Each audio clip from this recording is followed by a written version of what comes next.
ফেরেশতারা বলবে ঠিক আছে, এবার আমগো খেলা শুরু।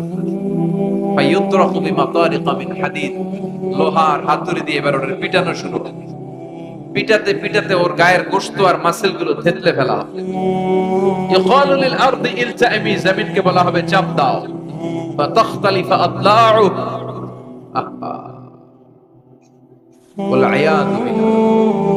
কবরের এক পাশের মাটি আরেক পাশের মাটি এমন ভাবে চাপ দিবে, ডান পাশের পাঁজরের হাড় বাম দিকে ঢুকে যাবে, বাম দিকের হাড্ডি ডান পাশে এসে যাবে।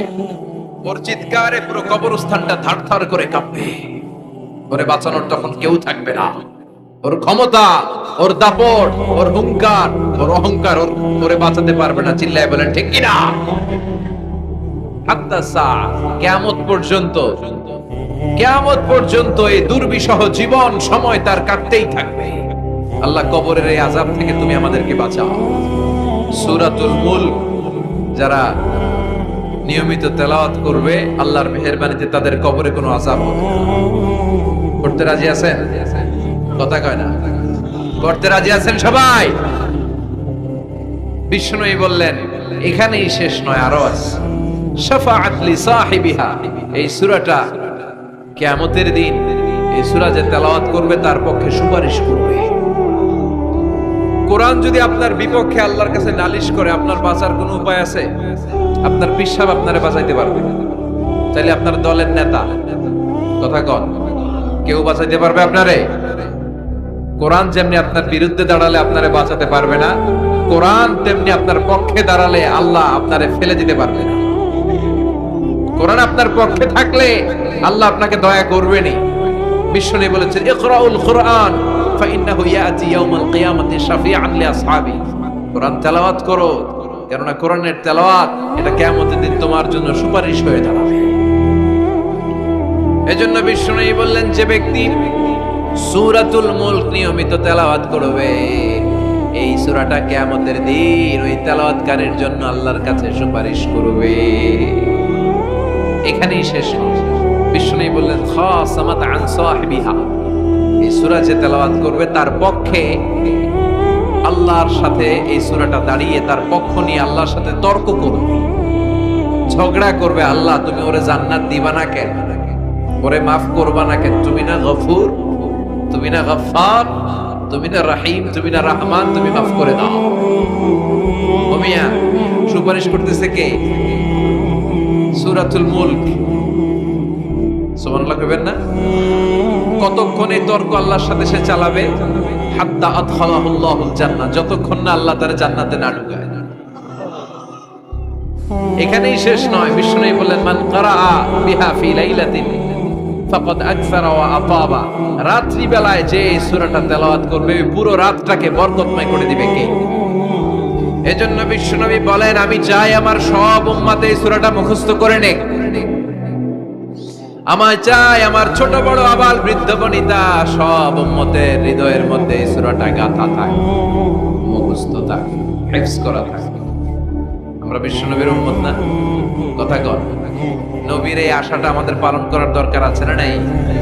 আমরা কি পারি না এই সূরাটা মুখস্থ করে রাখতে? মাত্র 30 আয়াত, প্রতি মাসে কয়দিন? প্রতিদিন এক আয়াত করে মুখস্থ করলে লাগে কয়দিন?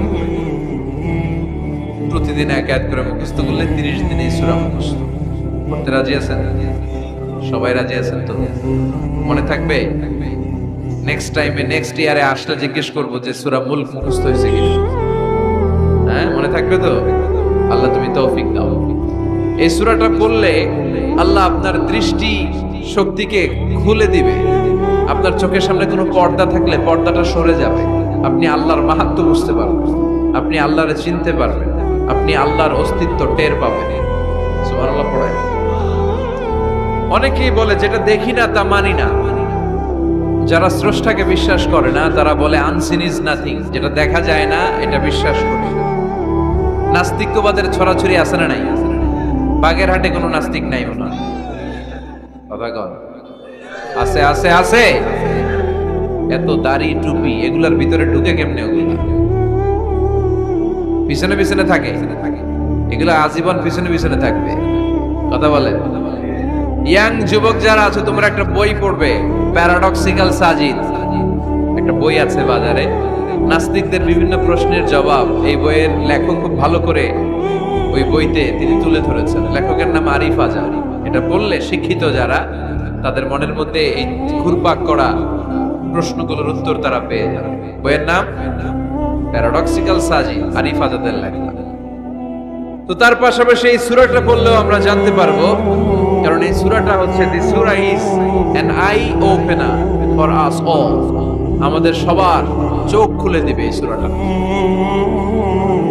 আমাদের ঘুমন্ত বিবেককে জাগিয়ে তুলবে এই সূরাটা। যারা বলে যে স্রষ্টাকে দেখা যায় না, তাদের জন্য এই সূরাটা একটা মেডিসিন। আল্লাহ কেমন যেন এই সূরায় বলতে চায়, ওপেন ইউর আই। তুমি তোমার চোখ খোলো না একটু, you must find your god. তুমি তোমার আল্লাহরে খুঁজে পাবা। আপনি আকাশের দিকে তাকান, বাতাসের দিকে তাকান, জমিনের দিকে তাকান, আল্লাহরে খুঁজে পাবেন। সাইয়েদনা ইব্রাহিম তারার দিকে তাকালেন, বললেন মনে হয় এটাই আমার রব। পরে দেখে তারা নাই, কয় না না, আমার রব তো আমার ছেড়ে চলে যেতে পারে। সাইয়েদনা ইব্রাহিম চাঁদ দেখলেন, পূর্ণিমার চাঁদ দেখে ভাবলেন তাহলে এটা তো তারার চেয়েও বড়, মনে হয় এটা আমার রব। পরে দেখলেন চাঁদও নাই। সাইয়েদনা ইব্রাহিম কয় আমিও আপনার লগে নাই। এরপরে সূর্য উঠলো, গগন বিদারী সূর্য পুরো জমিনটারে আলোকিত করে ফেললো। উনি বললেন হাদা আকবার, সূর্য অনেক বড়, তাহলে এটা আমার রব। পরে বিকেল বেলা যখন সূর্য ডুবে যায়, সাইয়েদনা ইব্রাহিম কয় না, আমার রব তো আমার ছেড়ে কোথাও চলে যেতে পারে। তখন তিনি চিন্তা গবেষণার মধ্য দিয়ে মহাসত্যের খোঁজ পেলেন। সুবহানাল্লাহ পড়ে। মহাসত্য হচ্ছেন একজন, চিৎকার করে বলতে হবে তিনি কে? সে আল্লাহ বলে, গোলাম আমার অস্তিত্ব অনুভব করার জন্য তোমাকে ডজন ডজন বই পড়া লাগবে না, ডক্টরের ডিগ্রি লাগবে না। তুমি আমার সৃষ্টি করা এই বসুন্ধরার দিকে তাকাও, এই গাছপালা নেয়ামত রাজির দিকে নজর বুলিয়ে তাকাও। তুমি সাগর দেখো, তুমি পাহাড় দেখো, তুমি ঝর্ণা দেখো, ঝর্ণার কলকল আওয়াজের ভেতরে আমি আল্লাহরে খুঁজে পাবো। কথা কর, ঝর্ণা দেখছেন কেউ কোনোদিন? বাগেরহাটে আছে? কোথায় যেয়ে দেখছেন? সিলেটে, হিমছড়িতে। ঝর্ণার সামনে দাঁড়ালে বোঝাই যায় একজন এটাকে নিয়ন্ত্রণ করছে। একজন আছে, একজন থাকা লাগবে, একজন থাকা চাই, যাকে ছাড়া মহাবিশ্ব এত সুন্দরভাবে চলতে পারে না। সাগরের দিকে তাকান। কক্সবাজারে গেছেন আপনারা? আহা, কি ক্ষুদ্র আমি, কি তুচ্ছ আমি, কি নগণ্য আমি। যখন আমার অলমোস্ট প্রতি সপ্তাহে কক্সবাজারে ফ্লাইট থাকে, আমার কক্সবাজারে অনেক প্রোগ্রাম থাকলে আমি বিকেলে আগে সাগরের সামনে চলে যাই, নিজে যে কত ছোট এটা দেখার জন্য। বঙ্গোপসাগরের সামনে দাঁড়ালে আয়রে নিজের কি ইয়াতিম লাগে, কি ছোট্ট আমি, কি সাগরের গর্জন। হিমছড়িতে যখন যাই, সিলেটের মাধবকুণ্ডে যখন যাই, মালয়েশিয়াতে মাঝে মাঝে যাই, ক্যামেরুন হাইল্যান্ডে কিছু ওয়াটারফল আছে। আল্লাহু আকবার, এই ঝর্ণার আওয়াজের মধ্যে মনে হয় যেন আল্লাহর জিকির শোনা যায়। ঠিক কি না?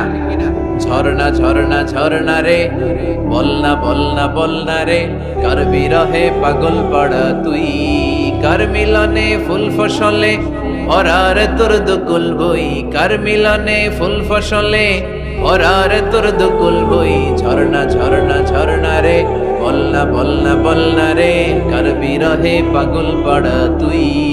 সুবহানাল্লাহ পড়ে। ঝর্ণার দিকে তাকালে, আকাশের দিকে তাকালে, বাতাসের দিকে তাকালে আকাশের রব আল্লাহর অস্তিত্ব সেখানে আছে না নাই? চিল্লায় বলেন আছে না নাই? এই জন্য নাস্তিকদের যুক্তিগুলো খোড়া যুক্তি। তারা বলে আনসিন ইজ নাথিং, যেটা দেখি না ওইটা মানি না। এরকম কিছু গাধা আছে না নাই? হাদারাম, উল্লুক্কা পাঠা, যেটা দেখি না ওইটা মানি না। আচ্ছা বলেন তো, আমরা কোনোদিন আমেরিকা দেখছি সরাসরি? কথা কয় না। টিভিতে দেখছি, বইতে দেখছি আমেরিকার ছবি, কিন্তু সরাসরি এটা আমেরিকা দেখছি? তাই বলে আমরা আমেরিকা মানি না? কথা বলেন। নাস্তিক যারা কথা বলে এরা বাতাস দেখতে পায়? উত্তর দেন, বাতাস দেখা যায়? তো নাস্তিকের যারা দল, নাস্তিকের গোষ্ঠী, ওরা কি বাতাসকে মানে না? Why do you believe on that? Why do you believe on air in the atmosphere? বায়ুমণ্ডলে যে বাতাস আছে এটা কেন মানো? বাতাস তো দেখো। কে কারো যখন মাইগ্রেনের পেইন হয় মাথায়, আমার প্রচন্ড ব্যথা, আপনারা কি দেখতে পাচ্ছেন ব্যথাটা? কিন্তু মাথায় যে ব্যথা হয় এটা আপনারা মানেন না, নাস্তিকেরা মানে না। তাহলে ওদের যুক্তির কোনো গ্রাউন্ড আছে? কোনো গ্রাউন্ড না। যেটা দেখা যায় না এটা নাকি ওরা বিশ্বাস করে। আল্লাহ বলেন সৃষ্টির দিকে তাকাও, নজর করে দেখ, আমি আল্লাহর নিদর্শন আছে। সুবহানাল্লাহ পড়েন, আল্লাহু আকবার। এজন্য নাস্তিকদের সাথে ওয়াজাদিলহুম বিল্লাতি হিয়া আহসান, হিকমতের সাথে কথা বলতে হবে। প্রজ্ঞার সাথে যদি আপনি একটা ভ্যালিড গ্রাউন্ড উপস্থাপন করতে পারেন, নাস্তিকরা আপনার সামনে দাঁড়াতে পারবে না। চিল্লায় বলেন ঠিক কিনা? এই নাস্তিকদের জন্য অনেক দিক নির্দেশনা, ডোজ, মেডিসিন আল্লাহ সূরার ভেতরে দিয়েছে। সূরাটার নাম সবাই বলতে হবে, সবাই বলেন, সবাই কইছেন? সূরার নাম সূরা মুলক। চিল্লায় বলেন কি নাম? সূরাতুল মুলক। আল্লাহ শুরু করছেন, তাবারাকাল্লাযী বিয়াদিহিল মুলকু ওয়া হুয়া আলা কুল্লি শাইইন কাদির। সুবহান সেই সত্তা যার হাতে ক্ষমতা, আর তিনি সব বিষয়ের উপরে ক্ষমতাবান। পড়েন সুবহানাল্লাহ। তাবারাকাল্লাযী, সুবহান সেই সত্তা, বিয়াদিহিল মুলকু, যার হাতে সব ক্ষমতা, ওয়া হুয়া, আর তিনি, আলা কুল্লি শাইইন কাদির, সব বিষয়ে ক্ষমতাবান। তিনি কে? বিয়াদিহিল মুলকু, তার হাতে ক্ষমতা। চিল্লায় বলেন তো কার হাতে? নাকি আপনাদের হাতে? মাননীয় প্রধানমন্ত্রীর হাতে? আস্তে আস্তে যাও, তুমি তো পুরো মাইক নাড়ায় ফেলছো। ক্ষমতা কার হাতে? নাকি প্রধানমন্ত্রীর হাতে? র্যাবের প্রধানের হাতে? পুলিশ প্রধান? ডোনাল্ড ট্রাম্পের হাতে? ভ্লাদিমির পুতিনের হাতে? নরেন্দ্র মোদির হাতে? কার হাতে? জোরে বলে, বিশ্বাস হয়? কিন্তু আমরা কিন্তু প্রায়শই বলি সকল ক্ষমতার উৎস জনগণ। এভাবে রাষ্ট্রীয়ভাবে কিছু কুফরি আমাদেরকে শিক্ষা দেওয়া হয়। চিল্লা এখন ঠিক কিনা? রাষ্ট্রীয় কুফরি।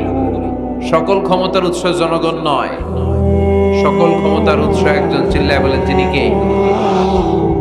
আপনি নিজের একটু নিজের জিজ্ঞেস করেন তো যে আপনার ক্যাপাসিটি কতটুকু? আমার ক্যাপাসিটি আসলে কতটুকু? আমি আসলে কতদূর করতে পারি? কতদূর ক্ষমতা আমার আছে? একটু জিজ্ঞেস করে দেখ। ডায়রিয়া যাদের হয়, 5 বার 7 বার 10 বার যদি টয়লেটে যাওয়া লাগে, ওর চেহারার দিকে আর তাকানো যায়? নিজেকে দিয়ে ভাবেন, যেদিন আপনার পেট মোচড় দিয়ে ডায়রিয়া হয়েছে, 7 বার 8 বার ইমোটিল ট্যাবলেট খাওয়ার পরে, স্যালাড খাওয়ার পরে ভালো হচ্ছে না, 10 বার 12 বার যেতে যেতে চেহারাটা সাদা হয়ে যাচ্ছে, গায়ে কোনো শক্তি নাই, এরপরে 3-4 জন কাঁধে করে টয়লেটে ঢুকায়, আছে না নাই?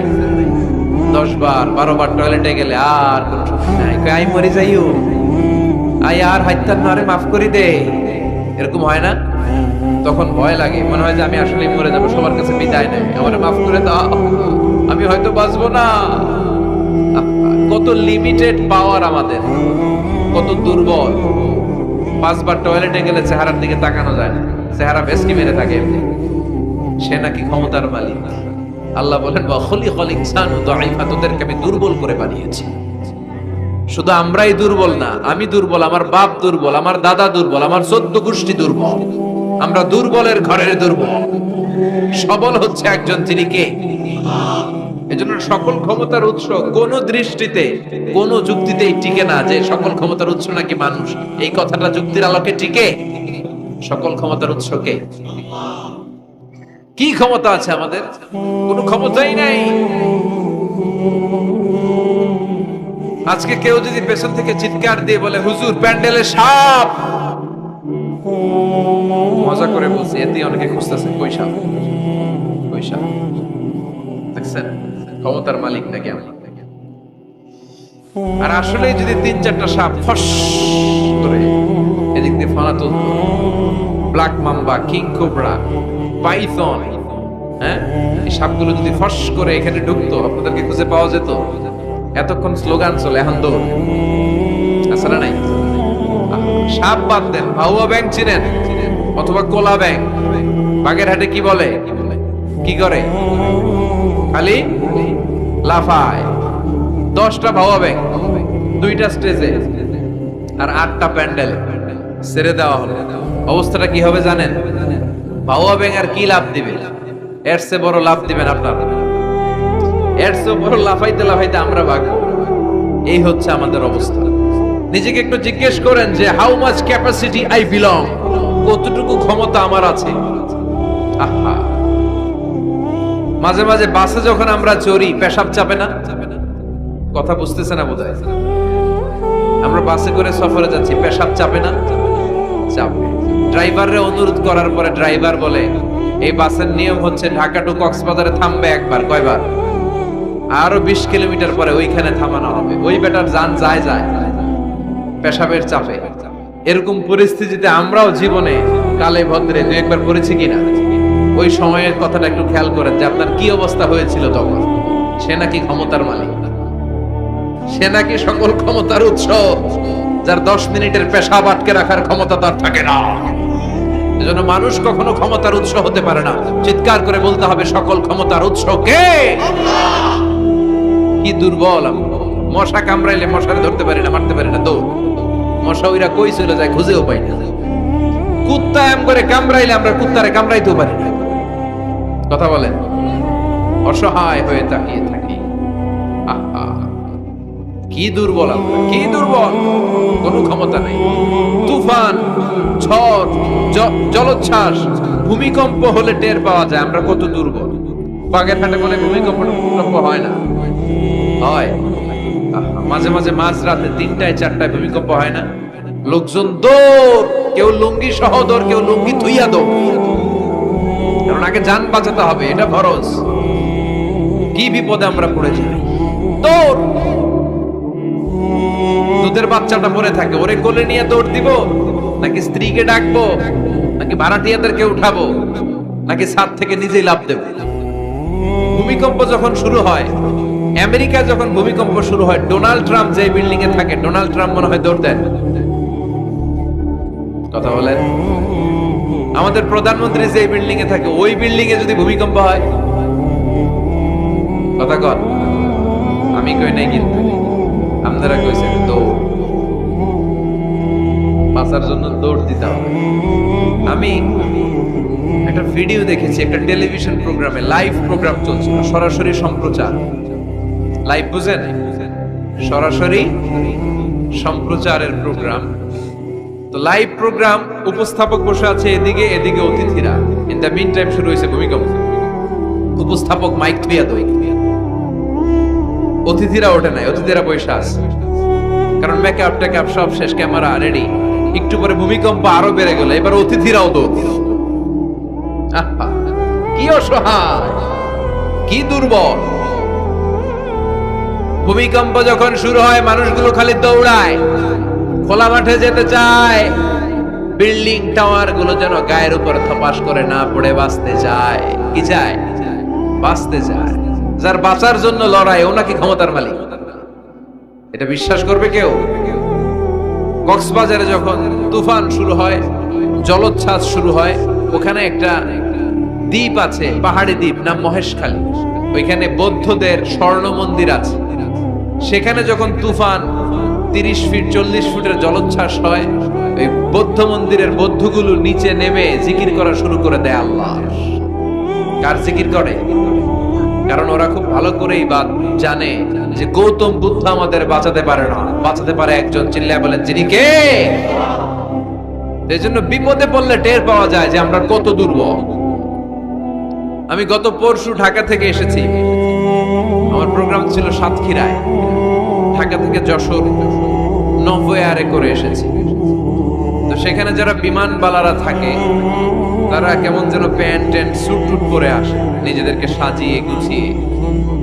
এই বিমানবালাগুলো লিপস্টিক মেখে নিজেকে মেকআপ করে প্রদর্শন করে, কারণ তাদের সৌন্দর্যটাই হচ্ছে এখানে আসল জিনিস। সৌন্দর্য না থাকলে এদেরকে এয়ার হোস্টেস বানায় না। আমরা সিটে বসলাম, ইনস্ট্রাকশন দিল বিমানটা এখন টেক অফ করবে। ইন দ্য মিন টাইম এই মেয়েটা মাইক্রোফোন হাতে নিয়ে বলতে আরম্ভ করলো, ভদ্র মহিলা এবং ভদ্র মহোদয়গণ, আপনারা আপনাদের সিট বেল্ট গুলো বেঁধে নিন।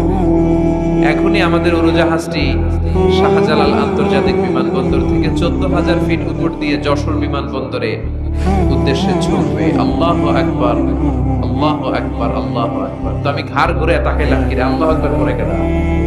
করে তাকায় দেখি ওই মেয়েই পড়তেছে, কাগজের মধ্যে লেখা। অবাক হলাম, যার চলাফেরা এরকম, বেশভূষা এরকম, এই মেয়েটা এখন আল্লাহু আকবার, আল্লাহু আকবার, আল্লাহু আকবার বলছে। আর পড়ছে শুদ্ধ শুদ্ধ মিলিয়ে সুবহানাল্লাযী সাখখারা লানা হাযা ওয়া মা কুন্না লাহু মুকরিনিন। আমি মিলাতে পারলাম না যে আল্লাহু আকবার পড়ে কেন। পরক্ষণে আমি বুঝলাম যে এইমাত্র বিমানটা গ্রাউন্ড ছেড়ে দিয়ে 14,000 ফিট উপরে উঠে যাবে। ওদের সবার খুব ভালো করেই জানা ওই 14,000 ফিট উপরে আকাশের মাঝে আমাদেরকে বাঁচানোর কেউ নাই। কেউ আমাদেরকে, পুলিশ আমারে বাঁচাতে পারবে না, এয়ারলাইন্স এর ম্যানেজার আমারে বাঁচাতে পারবে না, কোন সিকিউরিটি আমারে বাঁচাতে পারবে না, ফায়ার সার্ভিসের ওরা আমাকে বাঁচাতে পারবে না। ওই 14,000 ফিট উপর থেকে আমারে বাঁচাতে পারে একজন, চিল্লায় বলেন তিনি কে? খুব ভালো করে জানে, হিসাবটা খুব সহজ। এজন্য ওঠার আগে আল্লাহু আকবার লাগে, আর নিচে নামলে দুম্মা চলে দুম। আছে না নাই? নিচে নামলে কুছ কুছ হোতা হ্যায়। কথা বলেন, বিমান থেকে নামলেই কুছ কুছ হোতা হ্যায়। বিমানে ওঠার সময় আল্লাহু আকবার, আল্লাহু আকবার। কি অবস্থা আমাদের, কতটুকু ক্ষমতার মালিক। আসলে আমাদেরকে আল্লাহ তেমন কোনো ক্ষমতাই দেয় নাই। ক্ষমতার মালিককে সে আল্লাহ বলছেন, তাবারাকাল্লাযী বিয়াদিহিল মুলকু ওয়া হুয়া আলা কুল্লি শাইইন কাদির। সুবহান সেই সত্তা যার হাতে ক্ষমতা। চিল্লায় বলেন ক্ষমতা কার হাতে?